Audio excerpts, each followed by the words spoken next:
အာဒီတီယာပြန်လဲတတိယလာတဲ့အခါဆေးရုံမှာရောက်နေခဲ့တာ10ရက်တီတီကြာမြင့်သွားခဲ့ပြီးအာဒီတီယာဟာပူဇော်ပွဲအတွင်းဘာတွေဖြစ်ခဲ့လဲဆိုတာဘာမှမမှတ်မိဘူးအာဒီတီယာရဲ့သူငယ်ချင်းတယောက်သူ့ဘေးမှာထိုင်နေပြီးခဲ့တဲ့10ရက်ကအရန်ဆိုးခဲ့ကြောင်းပြောပြတယ်အဲ့ဒီအချိန်အတွင်းမှာပဲအာဒီတီယာရဲ့အမေဟာနှလုံးရောဂါနဲ့ဆုံးပါသွားခဲ့ပြီးသူ့ရဲ့စီးပွားရေးလုပ်ငန်းရဲ့အကြီးမားဆုံးကန်ထရိုက်လည်းဖျက်သိမ်းခံခဲ့ရတယ်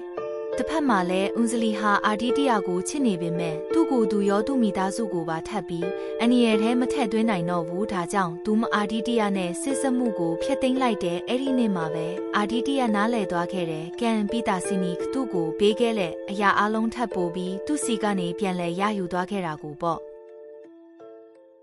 စမားမိသားစု၏ထိတ်လန့်ဖွယ်ရာအတွေ့အကြုံအပိုင်းနဲ့အချင်းကုန်လွန်လာသည်နှင့်အများစမားမိသားစုနှင့်အတူဖြစ်ရဆန်းများပိုပြီးများပြားလာခဲ့သည်ကျန်းညင်ဘတ်အိတ်ဆက်သည့်အခါသူရဲ့နားတွင်တဆုံတယောက်အလွန်နီးကပ်စွာရှိနေပြီးအသက်ရှူနေတဲ့ကဲ့သို့ခံစားရတတ်တော်လဲဘယ်တော့အခါမှမိသူကိုများမမြင်ရပေထို့နောက်တနေ့တွင်သူ၏အိတ်ချိန်သည်အရွယ်ရောက်ပြီးမိန်းကလေးတဦး၏အတန်ဖြင့်နိုးလာခဲ့သည်ဂျနက်သူ့ကိုခေါ်နေသည်ဟုထင်မိသည်သို့တော်သူအိယာပေါ်တွင်လှည့်ကြည့်သောအခါဂျနက်မဟုတ်ဘဲအခြားမိန်းကလေးတဦးဖြစ်နေသည်သူမီမျက်နှာသည်အလွန်ဖြူဖြော့နေပြီးမျက်လုံးအောက်တွင်အလွန်မင်းနက်သောအပေါက်များရှိနေသည်ဂျက်ဘာမှမလုံးနိုင်မီတွင်ထိုမိန်းကလေးဂျက်ကိုဆွဲဖမ်းလိုက်ပြီးဂျက်တတိလက်သွားခဲ့သည်သူတတိပြန်ရသောအခါသူ၏ခန္ဓာကိုယ်တစ်ခုလုံးတွင်တဆုံတယောက်၏ကုတ်ချစ်ထားသောအမတ်သားများရှိနေသည်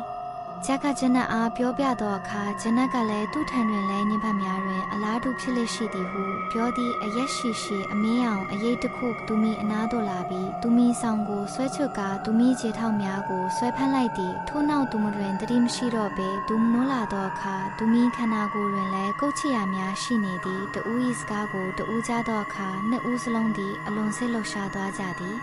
တညင်တွင်ဂျန်နှင့်ဂျနက်တို့သည်ရင်းတို့၏အခန်းထဲတွင်အိပ်ဆက်နေကြသည်ဂျက်သည်အလွန်ထူးဆန်းသောအိမ်မက်တစ်ခုကိုမတ်တီသူသည်လေထဲတွင်မျောပါနေတဲ့ကဲ့သို့ခံစားရသည်သို့သောခန့်အကြာတွင်ဂျက်၏မျက်စိဖွင့်လိုက်သောအခါယင်းသည်အိမ်မက်မဟုတ်ကြောင်းနားလည်သွားသည်ဂျက်သည်အမှန်တကယ်ပင်သူ၏အိယာမှဘေးနှင့်ခန့်ထက်လေထဲတွင်မျောပါနေခြင်းဖြစ်သည်ရုတ်တရက်ဂျက်သည်ရုန်းကန်လာပြီးအိယာပေါ်သို့ပြန်ကျသွားသည်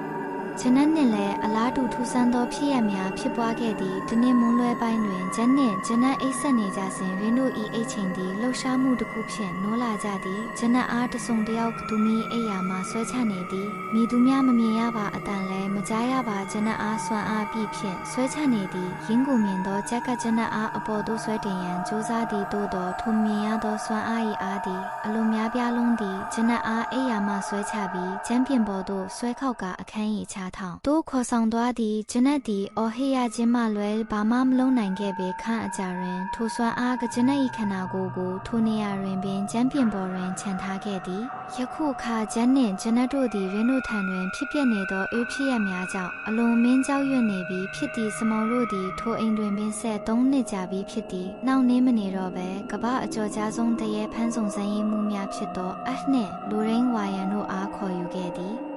1986ခုနှစ်တွင်ဝါယန်တို့သည်ပထမဆုံးအကြိမ်ရင်းတို့အိမ်သို့ရောက်ရှိလာခဲ့သည်နှင့်လူရင်းတို့သည်နတ်ဆိုးဝါဒကိုလေ့လာပြီးအကြီးစားတရေဖန်းစုံစမ်းရေးအမှုအများပြားကိုဖြေရှင်းပြီးဖြစ်သည်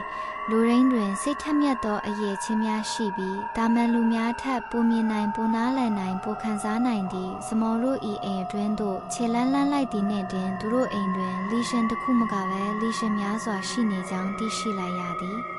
ဝါယန်တို့သည်ရင်းတို့ဤစုံစမ်းစစ်ဆေးမှုကိုစတင်ခဲ့သည်